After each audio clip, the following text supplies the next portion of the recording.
You can't move. You wake up. You can't move. Something is in the room. You can feel it. You can't scream. You can't turn your head. You are completely conscious and completely paralyzed. This is sleep paralysis. It happens to roughly 8% of people at least once in their lives. Some people experience it regularly throughout their entire adult lives. It has been happening to humans for as long as humans have existed. Every culture on Earth has a name for the creature that causes it. The creature is always slightly different.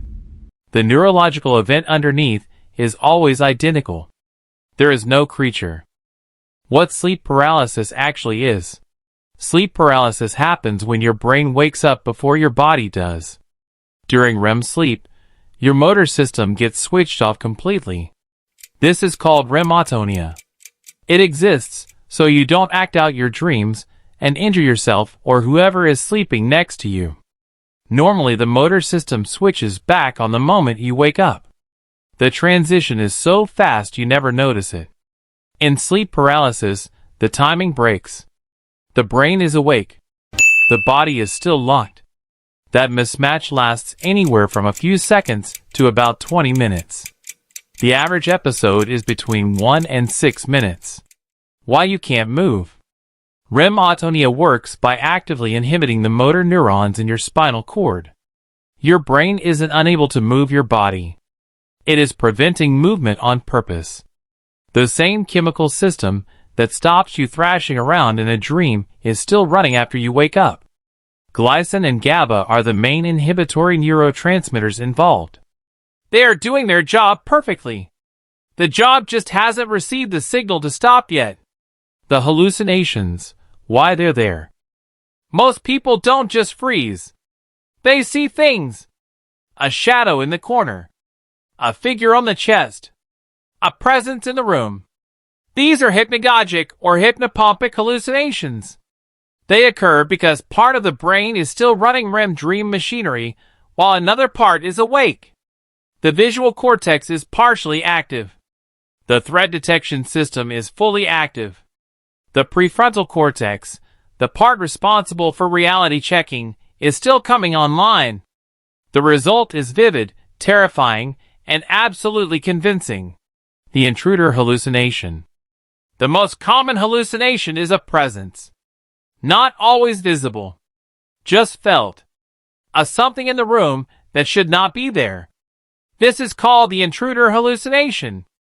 It is produced by the threat detection system firing at full intensity, while the sensory data to explain the threat is absent. The brain fills the gap. It generates a threat to match the alarm. The alarm is real. The threat is constructed. Your nervous system is doing exactly what it was designed to do. It's just doing it inside a locked body with the dream factory still running. The incubus hallucination. The second major hallucination type is pressure on the chest. Weight. Something sitting on you. This is called the incubus hallucination. It has two sources. First, the motor cortex is sending movement signals that aren't executing. That feedback loop creates a sensation of resistance. Of something pushing back against you. Second, during REM the breathing muscles are also partially inhibited. Breathing is slightly harder than normal. The brain interprets restricted breathing as physical compression. Something heavy. Something holding you down. Something that doesn't want you to move. Old hag syndrome. The demon on the chest. Every culture independently identified it.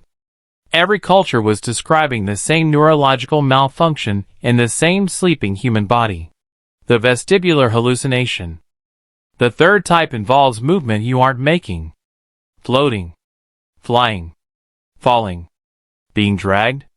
The vestibular system. The part of the brain that tracks your body's position in space. Is active during REM and processes information differently than it does while awake. When it comes online mid-paralysis before the rest of the brain stabilizes, it produces sensations of movement in a body that isn't moving. Out-of-body experiences reported during sleep paralysis are almost entirely vestibular hallucinations. The brain lost track of where the body is. It guessed wrong. Why it feels so real. Normal dreams feel real while you're in them, and fake the moment you wake up. Sleep paralysis hallucinations feel real while you're in them, and still feel real after you wake up. The difference is that in sleep paralysis, you are already conscious. Your waking memory is recording the event in real time. There is no transition from dreaming to remembering. You are awake, you are terrified. And you are watching something impossible happen. The brain has no framework for this. It records it as a real experience because all the systems that would flag it as a dream are offline. Who gets it and why?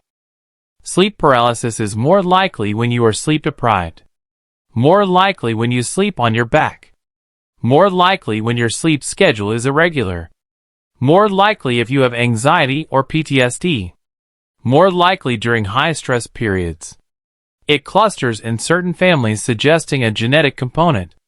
It is significantly more common in the first sleep cycle after pulling an all-nighter. The brain is cycling through REM faster than normal after deprivation, which increases the probability of the timing mismatch that produces paralysis. How to end an episode. You cannot force your body to move during sleep paralysis. Trying to move large muscle groups fails because the inhibition is complete. What works is starting small. Try to move one finger. Try to blink. Try to move the eyes.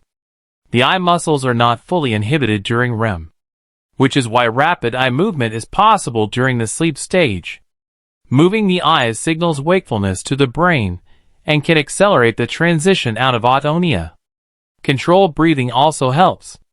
Slow, deliberate breath signals the nervous system that the emergency is not real and can reduce the intensity of the hallucinations. The cultural history. The incubus. The succubus. The old hag. The night hag. The Kana Shibari. The 5 a.m. The Hikaru. Every major human culture independently invented a supernatural explanation for the same neurological event. This is not coincidence. Sleep paralysis is universal. The experience is so distinct, so consistent, so impossible to explain without a framework, that every civilization that encountered it reached for the same category.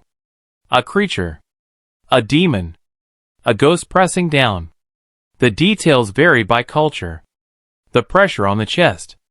The presence in the room. The inability to scream. These are constant across 10,000 years of human testimony. Because the brain that produces them is the same brain everywhere. Conclusion. Sleep paralysis is not dangerous. It has never killed anyone directly. It does not indicate neurological disease. It is not a sign that something is wrong with you. It is the REM motor inhibition system and the waking consciousness system briefly out of sync, with the dream generation machinery still running in the gap. The creature in the corner is your threat detection system working correctly. The weight on your chest is your breathing muscles telling your brain something is different.